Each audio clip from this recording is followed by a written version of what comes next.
Хэрэв та энэхүү зохиолыг бүтэн үйлбэрээр сонсохыг хүсвэл M-Book application болон M-Book Web-ээр сонсороо.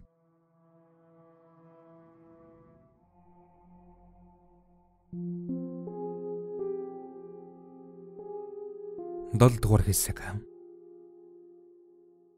Хөрхий хүүгийн царай байдгаараа цонхиж хаад уруу лам нь омголтон хатсан байлаа. Хүзүүнээс доош зүүн гарна цээжнийхэн талтай хамт тэр чигтэн боолттой байгаагаад хүзүүний зүүн хэсгэр шархны налд байхыг үзв. Өвдөг гой хэсгэр том шалбархай үүсч түүнээс нь цус шүүрэхэд ээж нь ариун бинтэр байс хийгээд арчиж өгнө. Авсан шархнаас болж халуур нь дэмэрэх хүү ээжийг байн дуудана. Энэ чимээнэр эмээн эрхэн улам хурдан эргүүлэх аж хөрхий хүү айхтар их гэмтжээ. Өөнийг харсан баяраа юу ч хэлж чадахгүй айж зогсоход гэрэн эзэн юу болоод байгаа юм? Хүүхэд яагаад айжгаж байгаа юм? Танаа гэрт хэн байгаа юм? Яах гэж миний хүүг ингэж байгаа юм? Тэрийг гаргаад ир. Миний жаахан хүүг яалаа гэж ингэв. Ахаа ёстой мэдсэнгүй. Уучлаарай. Хэрэгтэй юм байвал хэлээрэй. Юун хэрэгтэй юм гэж битгий дэмий донгосоод угаарай. Хөгшин ихийг чинь өрөвдөж танаахыг хашаандаа буулгасан юм шүү. Манай хүүхдүүд чамайг аригтаж явхад чинь талийг чийжид чинь тусалж ус цас гал хөсөнд нь гүйж явснаас гай болж явсангүй. Чи юм уу хар ус гударч яваад орон гэртээ ямар тийрэн бугаа чирээд ирчихв. Энэ чиний хашаа биш шүү. Манай хашаа. Хүний болон тогоод хорогдож байгаа юм байж ингээд үр хүүхдийг нь алчих гээд байж болдгийм үү? Алив, гүтэр нэг юм гаргаад ир. Чирээд гаргаад ир. Болохгүй л дээ. Заахаа. Би өөрөө уучраа алчих юм. Ахиж ийм асуудал ёстой гарахгүй. Үгүй чи ахыгаа нэг л доорд үзээд байна та. Ах нь бас л эвгүй гар штэ. Залуу байхдаа нэг их тогтоо томоотой амтан бол байгаагүй шүү. Чи ахтайгаа наадах гээд байна уу? Гэж баяраг мөрөөрөн шагахад залуу хойш ухрахтан би юу болсныг яаж мэдэх вэ? Ажлаасаа л ирлээ. Одоо гэртээ оръё. Харъя. Юу болсныг хэрвүүлээ гэж хэлэхдээ ярихгүй байгаа хүнээс юу сонсох гэвтэй баяраа минь гэж өөрөн өөртөөгн ярилцаж байв. Тэднийг ийн ярилцаж байх зур гэрийн эзэгтэй тасралтгүй хангинаж байсан баярагийн сүулд хэлсэн үгийг сонсоод юу болсныг яриулж гэх шиг ёстой хуцва хөгшин манай алаг банхар байна да. Тэр хэд хоногийн өмнө алга болчихсон юм. Хөөрхий манай төөтөө хайгаад л яваад ахыг нь би хараад л байсан. Жингэр шинжлээд алга болчихсон байх үзгээ тоосон ч. Тэгсэн оройн хоол хийх гээд гурил илдэжсэн чинь хүүхэд ташгараад явчлаа. Юу байдаг вүлээ гэд гүүгээд очсон чинь харин тал биеийн танаа хаяагаар орчихсон татуулж идэг байгаа. Би чинь хараад л шууд гүйж очоод татсан. Хүү минь байдгаараа орилоод л хөгшин ээж харин гарч ирээд өнөө хүүгийн нэг талаас зулгаагаад байгаа амтныг эрхэрээн хид хид оруулгаж тавиулаад тэгээд бид гэртээ орж ирлээ. Яг нэг зэрлэг амтан дайрчихсан юм шиг хамаг биеийнх нь энтэнд хазаад маажаад ураад ижчихсан байгаа юм чинь. Хөөрхийн нөгөө зүүн гарт нь банхрын хүзүүний оосор тас атгаа тавих юм чинь. Энэ ёстой нүдэр эмхийн зурлал болсон асуудал. Тэгээд хүүмэн уйлаад л байла. Ах нь нэрч харин эсрэг талын хөршин хүүхэн эмжигэхээр нь дуудаж Полд энтер болж хаад байж байгаа нь.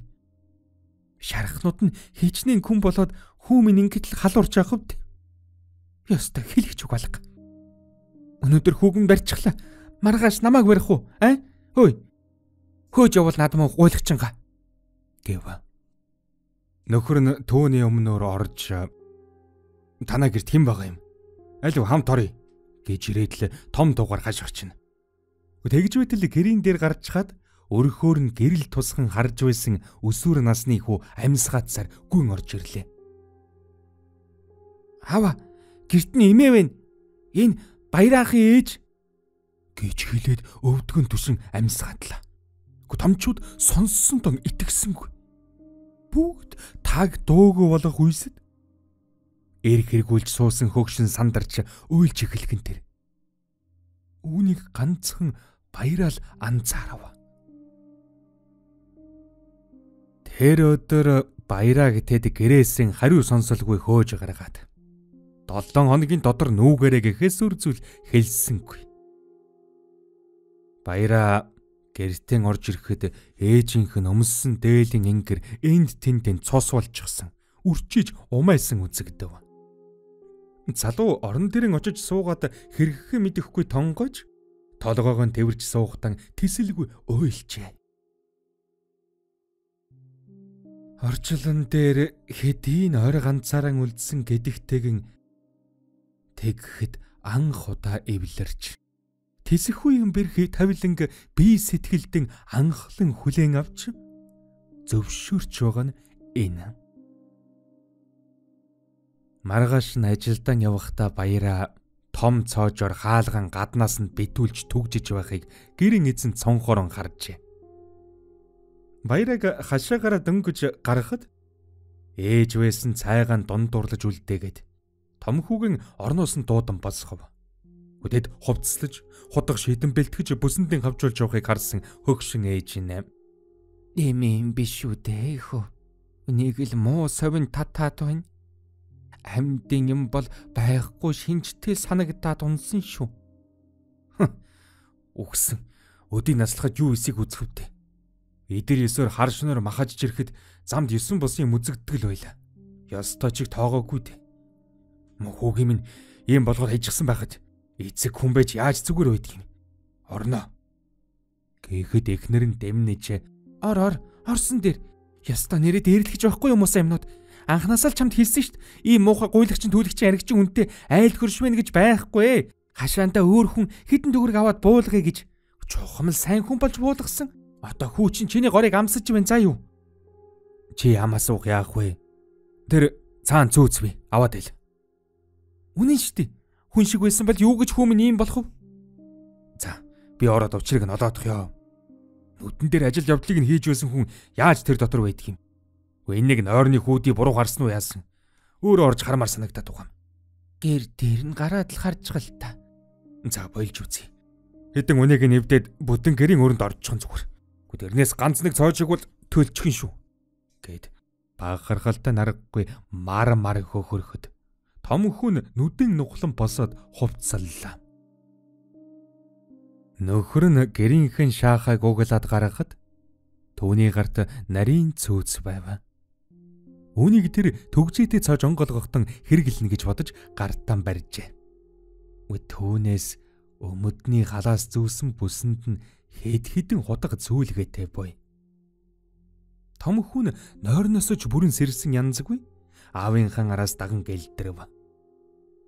Хоймор хэвтэх жаал хүүгийн халуун жаахан буугаад аав нь хаалга хаах чимээнэр сэрлээ. Ээж нь нялх хүүгийн эвийлэн тэрж авахад тэр өчигдөр оройн болсон явдлаас хойш ухаангүй байсаар сая сэрмэгцэн ээжийг нь хараад тэрэн уйллаа. Ээж эмээ хоёр нь хүүг аргадаж энгэртэн тэрж байхад хүү миний банхрыг тэр эмээ идчихсэн. Тэр эмээ миний банхрыг идчихсэн. Бас намайг идчихсэн. Том хар нүдтэй сэгсгэр үстэй муухай эмээ. Өөрөө нохооноос амар шүдтэй амар эмээ гэж ихэр татан уйлж гарваа. Энэ бүхэн нэг л муу ёрлоод байгааг хэдийн гадралсан эмээ нь босч цонхны наан очин эргхэн эргүүлсээр зогсохдон хүү аж хоёрон бурханд даатхан залбирна.